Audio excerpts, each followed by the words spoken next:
she said, "I'm having fun without you tonight. Don't contact me until tomorrow." I stayed silent, but when she returned expecting me at home, she discovered who was actually there for her. Some situations require professional assessment, and after 4 years with Megan, I'd learned to recognize when something didn't add up.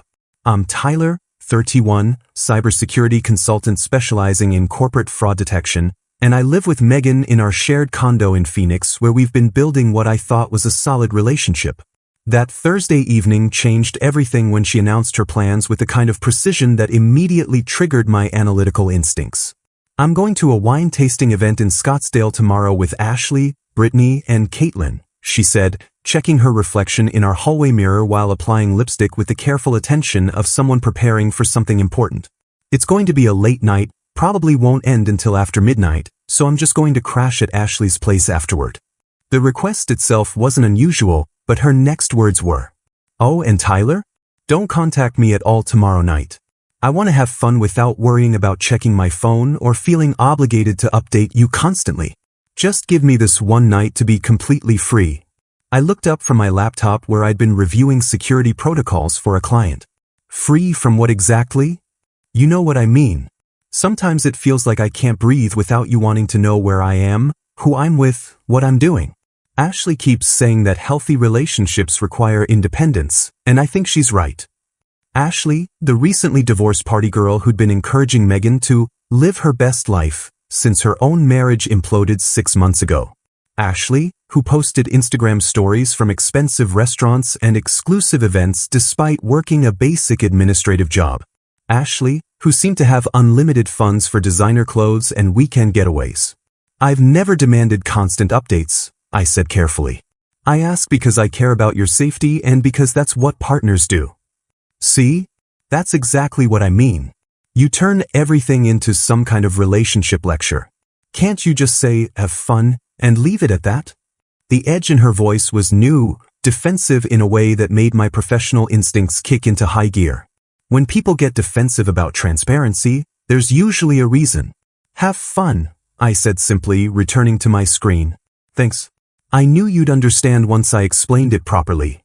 She kissed my forehead, grabbed her overnight bag that seemed unusually packed for a single evening, and headed for the door. "Love you. See you Saturday morning." Saturday morning. She'd initially said tomorrow night, then extended it to Saturday morning. The timeline kept expanding, another red flag in what was becoming a collection.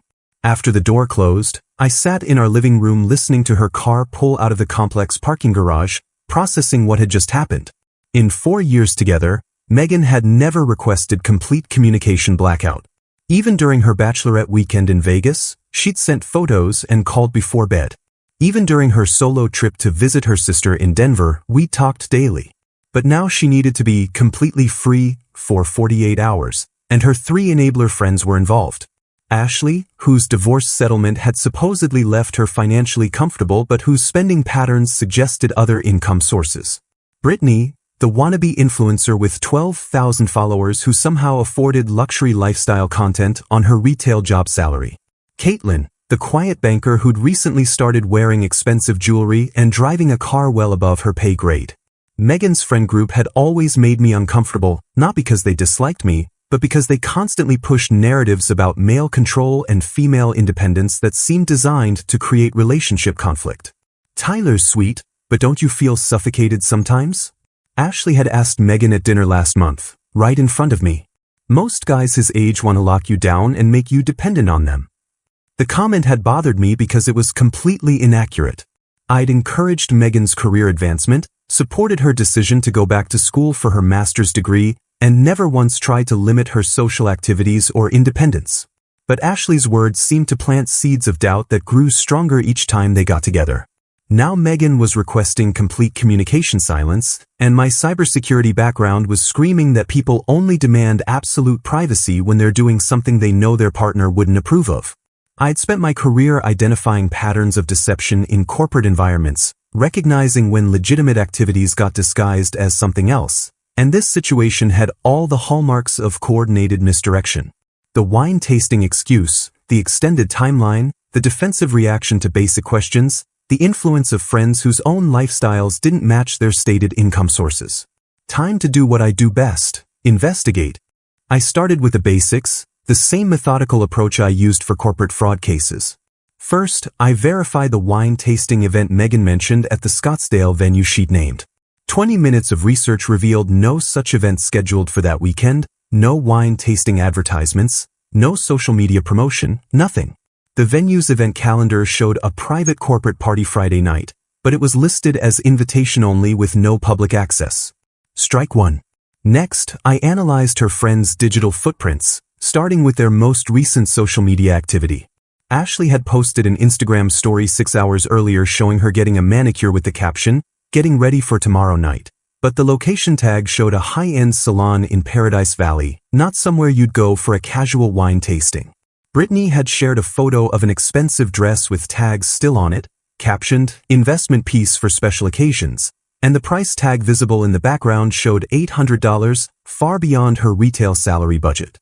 Caitlin, usually the most private of the group, had posted a rare selfie wearing diamond earrings I'd never seen before with the simple caption, "Feeling grateful." The metadata told a different story than their captions suggested. Using tools from my professional toolkit, I traced the geolocation data from their recent posts and discovered a pattern that made my stomach drop. All 3 women had been at identical coordinates multiple times over the past 2 months, coordinates that traced to a private marina in Lake Havasu, not Scottsdale wine country. The marina's website showed luxury yacht rentals and private party hosting, with packages starting at $15,000 per event. Cross-referencing the marina's public records, I found the yacht most frequently docked there belonged to Havasu Maritime Holdings, registered under David Chin, a businessman whose name triggered recognition from recent financial news. Chin owned a portfolio company that had been investigated for questionable business practices, though no charges had been filed. His social media showed photos from exclusive parties aboard his yacht, always featuring beautiful women in expensive clothes, with captions about networking events and business development opportunities. The guest manifests for Chen's yacht parties, accessible through maritime safety records, revealed a disturbing pattern. The same rotation of young women appeared at multiple events, but they weren't listed as employees or legitimate business associates. They were classified as entertainment consultants, a designation that made my professional alarm bells ring loudly. Megan's name appeared on 3 different manifests over the past 2 months, listed as promotional marketing specialist, despite having no marketing background or business relationship with Chen's companies. Ashley, Brittany, and Caitlin were also regular attendees, all listed with vague job descriptions that didn't match their actual employment. But the detail that made everything click into place was the financial component. Chen's business operated through a network of shell companies that provided consulting fees to women who attended his events, payments that appeared legitimate on paper but followed patterns consistent with money laundering operations I'd investigated in corporate settings.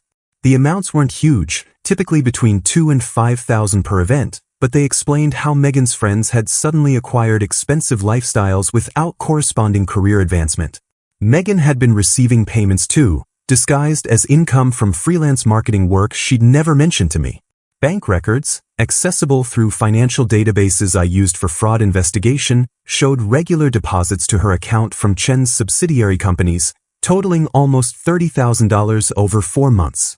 When I confronted the timeline with her work schedule, every girl's night out and friend emergency that had kept her away overnight corresponded exactly with Chen's yacht party dates. She hadn't been building female friendships or exploring independence.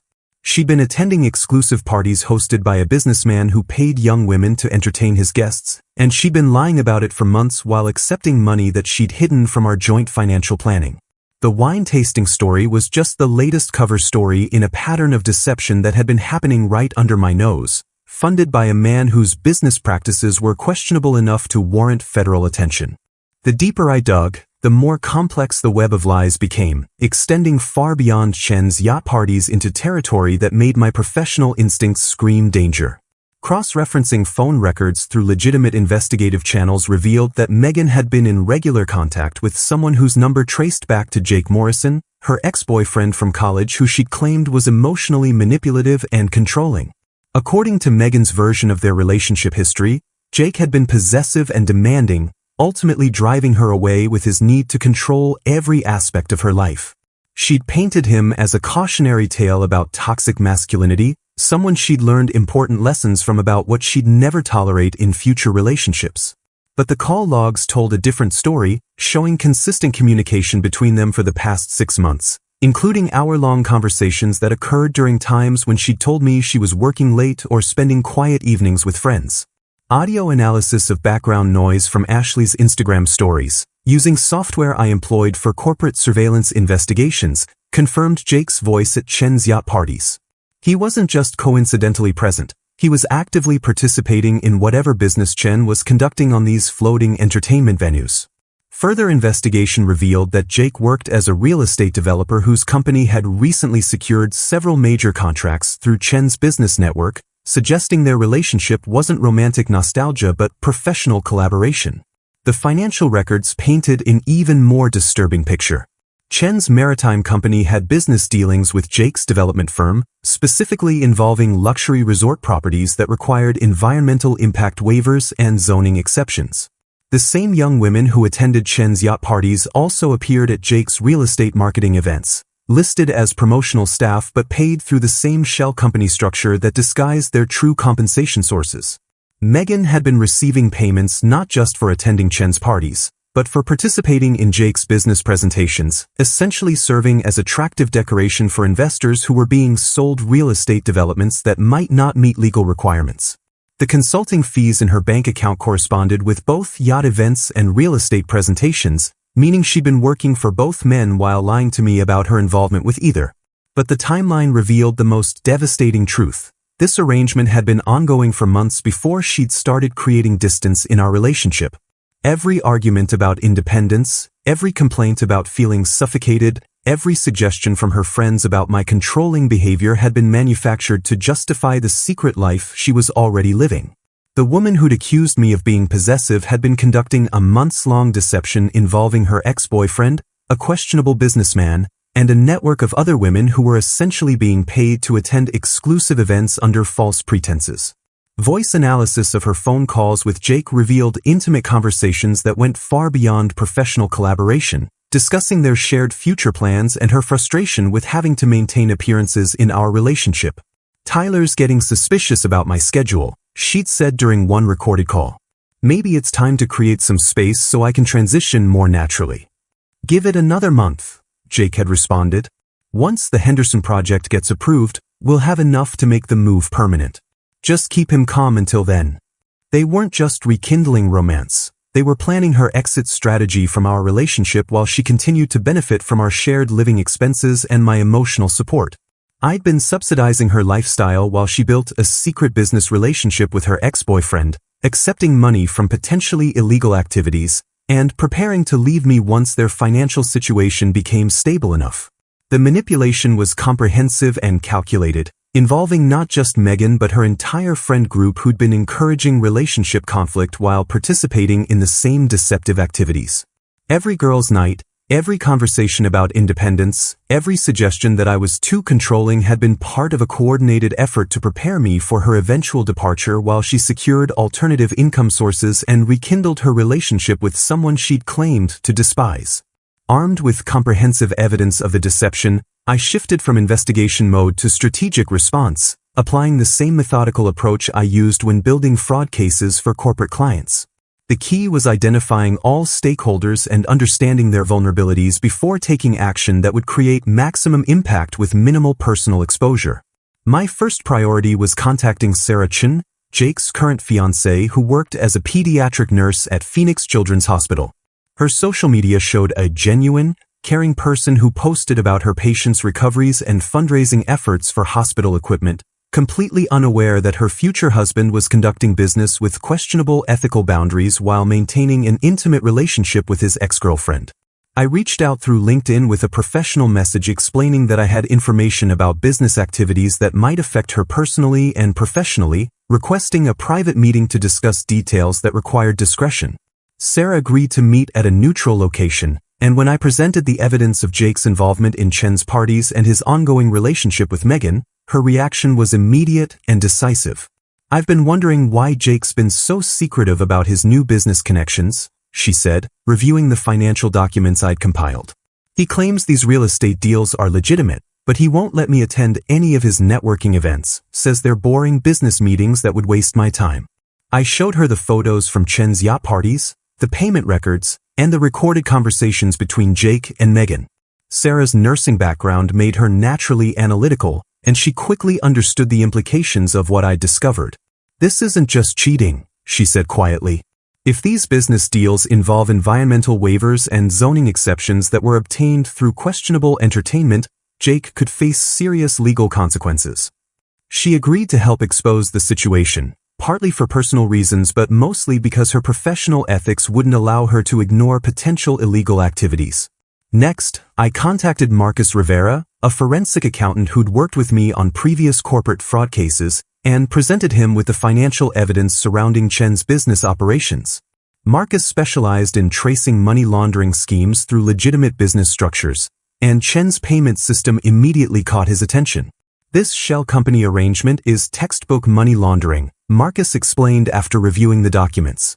Using consulting fees to disguise payments for entertainment services, especially when those services involve influencing business decisions, crosses multiple legal boundaries.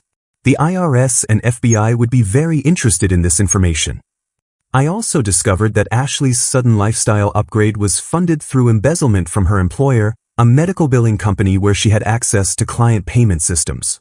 Her Instagram posts showed expensive purchases that corresponded exactly with discrepancies in her company's accounts, discrepancies that became visible when I applied the same analytical techniques I used for corporate auditing. Ashley had been skimming small amounts from multiple client accounts, using her yacht party income to cover her tracks, but the pattern was detectable once you knew what to look for. The plan I developed was surgical and comprehensive. Sarah would confront Jake with the evidence while I simultaneously reported Chen's business activities to federal authorities, and Ashley's embezzlement would be reported to her employer and local law enforcement. Brittany's influencer career would collapse naturally once her association with illegal activities became public, and Caitlin would face consequences when her bank discovered she'd been receiving unreported income while applying for loans based on false financial statements. But the centerpiece of my response involved Megan returning home to find Sarah waiting in our condo with complete documentation of everyone's activities and legal consequences. I arranged for Sarah to be there when Megan returned, armed with divorce papers for Jake, eviction notices for Megan, and evidence that would make it impossible for any of them to deny their involvement or minimize the seriousness of their situation. The beauty of the plan was that I wouldn't need to confront anyone directly or engage in emotional dramatics that could be dismissed or manipulated. Instead, each person would face the natural consequences of their choices through appropriate legal and professional channels, while I maintained the moral high ground by working within legitimate systems to expose illegal activities. By Friday afternoon, everything was in motion. Federal authorities had been notified about Chen's business practices, Sarah had filed for dissolution of her engagement to Jake, Marcus had reported the financial irregularities to appropriate agencies, and I had documented evidence ready to present to anyone who tried to claim ignorance about the scope of the deception that had been happening under my nose for months. Saturday morning arrived with the precision of a carefully orchestrated corporate takedown, and I positioned myself in a hotel room across the complex with a clear view of our condo's security cameras, watching everything unfold through the surveillance system I'd installed months earlier for legitimate home security purposes. Sarah had arrived at 8 a.m. with a briefcase full of documentation, settling into our kitchen like she was conducting a business meeting, which in many ways she was. The printed evidence covered our dining table, financial transaction records, yacht party manifests, recorded conversation transcripts, photographs from social media posts, and legal documents that would change everyone's life permanently. When Megan's car pulled into the garage at 10:15 a.m., I watched through the security feed as she entered our condo expecting to find me waiting with questions she'd prepared answers for, instead discovering a composed stranger sitting at our kitchen table surrounded by evidence of her secret life. "Tyler's not here," Sarah said calmly as Megan froze in the doorway, "but I'm Sarah Chen, Jake's former fiancée, and we need to discuss your boyfriend's investigation into your business activities with my ex-fiancé and David Chen." The color drained from Megan's face as she recognized Sarah from Jake's social media posts, understanding immediately that her two separate lives had collided in the worst possible way. "I don't know what you're talking about," Megan said, setting down her overnight bag with hands that were visibly shaking. Who gave you permission to be in Tyler's apartment? Tyler gave me permission because he's been investigating your yacht party attendance and your relationship with Jake for the past week. Sit down and look at this evidence before you say anything else you'll regret. Sarah gestured to the chair across from her with the professional calm of someone who'd spent years delivering difficult news to families in hospital settings. I watched Megan's face change as Sarah methodically presented each piece of evidence. The financial payments disguised as consulting fees, the photographs of her at Chen's parties, the recorded conversations with Jake about their future plans, the timeline showing how every girl's night corresponded with yacht events where she'd been paid to entertain Chen's business associates. Tyler collected all of this? Megan whispered, sinking into the chair as the scope of his investigation became clear. Tyler's a cybersecurity specialist who investigates fraud for a living. Did you really think you could hide financial transactions and business relationships from someone whose job is detecting exactly that kind of deception? Sarah slid the divorce papers across the table, papers that dissolved her engagement to Jake effective immediately. Jake's been served with these papers this morning, along with notice that federal authorities are investigating Chen's business practices and anyone who received payments from his shell companies. Megan stared at the legal documents, her hands trembling as she realized the consequences extended far beyond personal betrayal. Federal authorities? Tyler contacted federal authorities. Money laundering, tax evasion, and using entertainment services to influence business decisions are federal crimes. Tyler documented everything properly and reported it through appropriate channels. Your consulting fees will need to be explained to IRS investigators, and your involvement in Jake's real estate presentations makes you potentially liable as an accessory to fraud. The words hit Megan like physical blows, each revelation expanding the scope of legal jeopardy she'd never considered when accepting Chen's payments.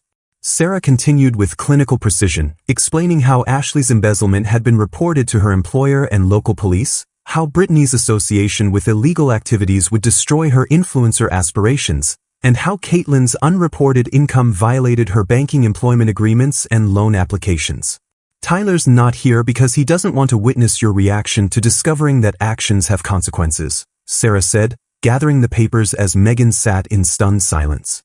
He's arranged for you to be served with eviction papers tomorrow, giving you 30 days to find alternative living arrangements. All shared financial accounts have been frozen pending investigation of unreported income sources. The final blow came when Sarah revealed that Chen had been arrested Friday night on federal charges, his yacht seized as evidence, and his business operations shut down pending investigation. Jake's real estate company was under scrutiny for the environmental waivers obtained through questionable entertainment, and everyone who'd received payments through Chen's shell companies would be contacted by federal investigators within the week. I have to pack my things and leave Phoenix, Sarah concluded, standing to go.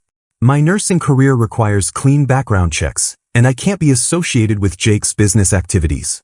But Tyler wanted you to know that he's not angry, just disappointed that you chose deception over honest conversation about whatever problems you thought you were solving by accepting money to attend parties with your ex-boyfriend. The security cameras captured Megan's complete breakdown as Sarah left, sitting alone in our kitchen surrounded by evidence of her secret life, finally understanding that Tyler's quiet acceptance of her communication blackout request hadn't been naive trust but strategic patience while he built an airtight case against everyone involved in deceiving him. The domino effect began within hours as my carefully documented evidence created consequences that rippled through everyone's life with the efficiency of a well-executed corporate fraud takedown. David Chen's arrest Friday night had been just the beginning. By Monday morning, federal agents were conducting raids on his business properties while forensic accountants traced every transaction through his shell company network, discovering tax evasion totaling over $2 million and money laundering operations that extended far beyond yacht parties.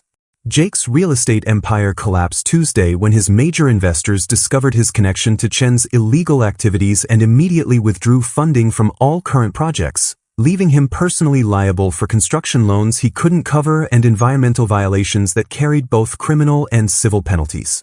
His Henderson Resort project, the one he discussed with Megan in their recorded conversations, was shut down permanently when investigators found that the environmental waivers had been obtained through bribing officials with entertainment provided by Chen's yacht parties.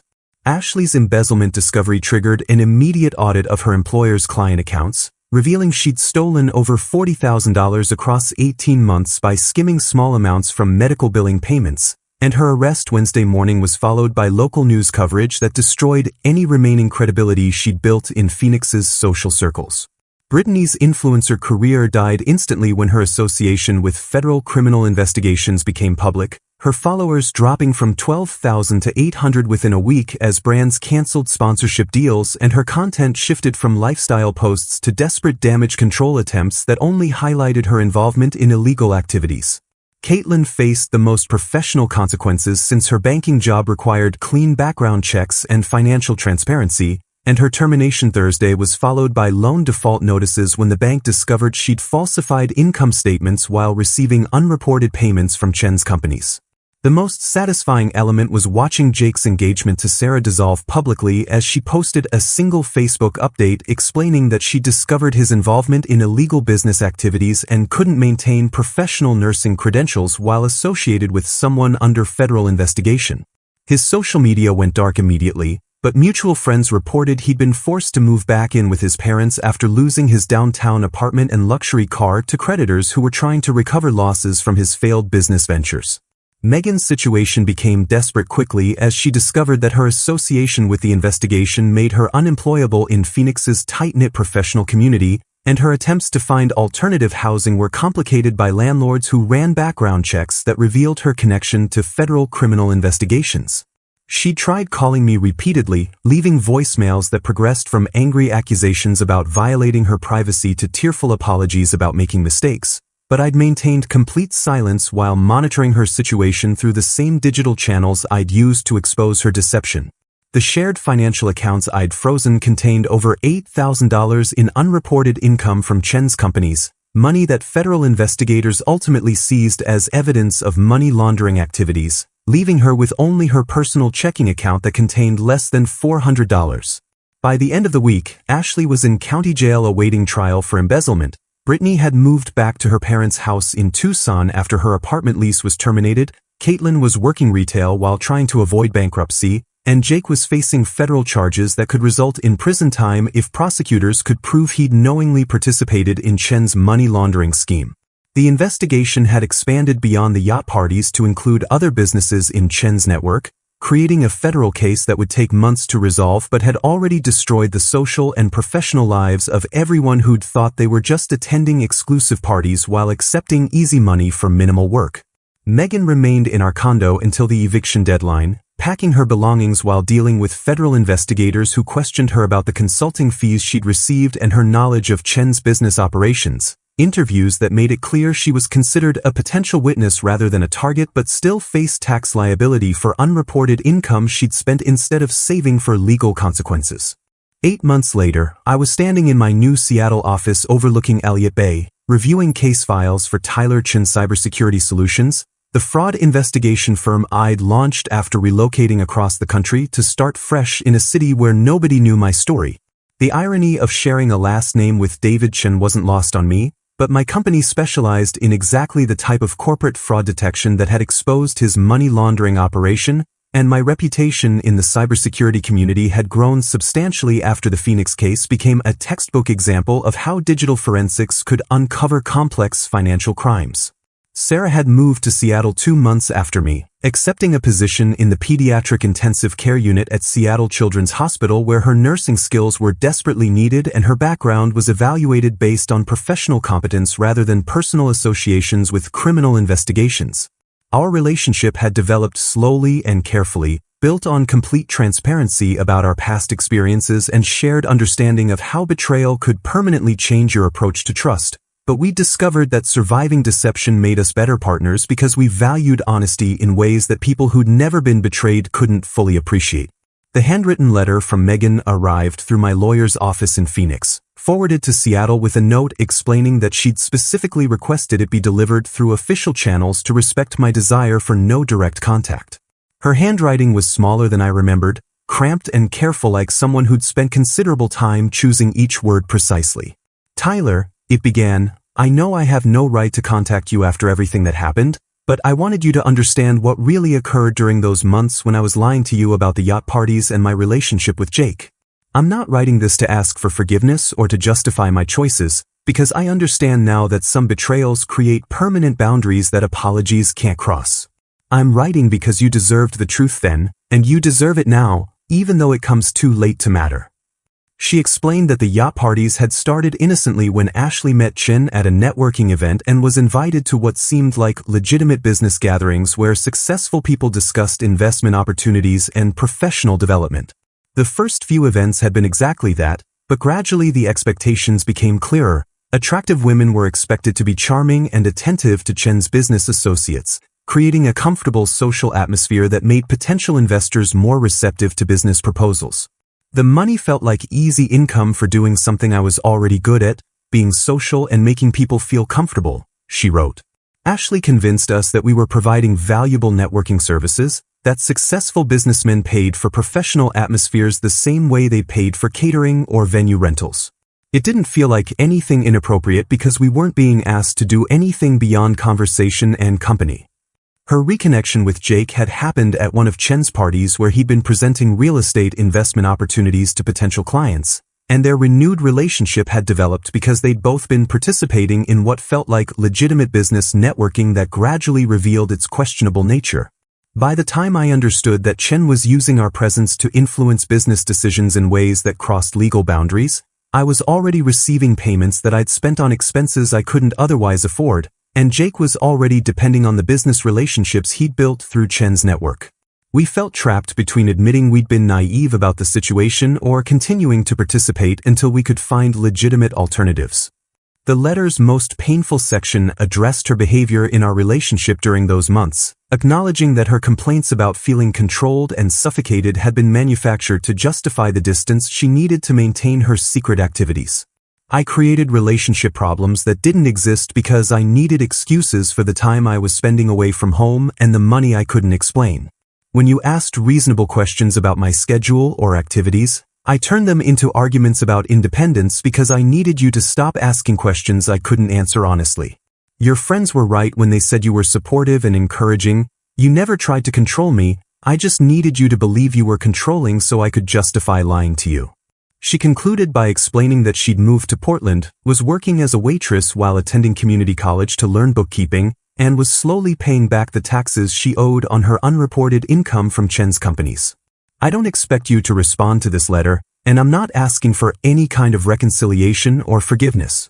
I just wanted you to know that losing you was the worst consequence of my poor choices, worse than the legal problems or financial difficulties, because you were the only real thing in my life during those months when everything else was built on lies and deception.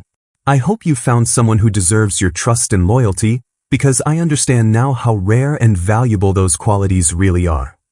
I read the letter twice, then filed it away in my desk drawer next to the Phoenix case documentation that had launched my new career and brought me to Seattle, where I built a life protected by the digital security systems I'd designed and the emotional boundaries I'd learned to maintain. That evening, I showed the letter to Sarah as we prepared dinner in our shared apartment overlooking the Space Needle, a routine that had become comfortable and honest in ways my relationship with Megan never had been. "Do you think her apology is genuine?"